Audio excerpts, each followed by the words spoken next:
స్తోత్రమయ్యా.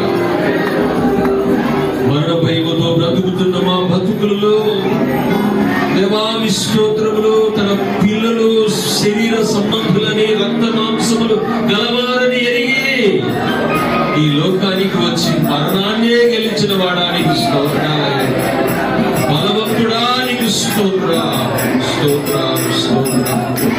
నీ సావుకుని యొక్క మాతని స్తోత్రమునైనా ఒక మాతని స్తోత్రం ఒకంతరములో మాతో మాట్లాడేందుకు స్తోత్రాలు తెలుసుకో.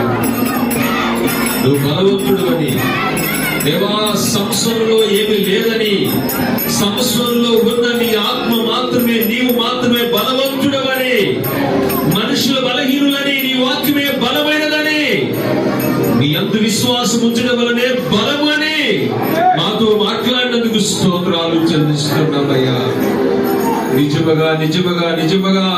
నిజముగా మేము బలహీనులు ప్రభువా.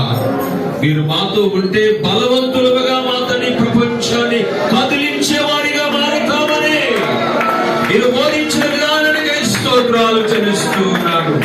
అంత మాత్రమే కాదు ప్రభా, ప్రపంచమును తల్లకిందులు చేయవాలని లేఖనములో మేము చూస్తున్నాం ప్రభా. స్తోత్రాలు. ఈ రోజు క్రైస్తవుడు బలవంతుడిగా ఉన్నాడని, క్రైస్తవుడు మీద శక్తి యొక్క బలము చాలా గొప్పది అని, క్రైస్తవుడే ముందున్నవాడని, క్రైస్తవుడే ఈ ప్రపంచానికి ఎలుగులో చూపిన వాడని, నిన్ను చూపిన వాడని నీవే మాతని స్తోత్రమునే నిరూపించుకున్నావయ్యా. నీకు స్తోత్రం.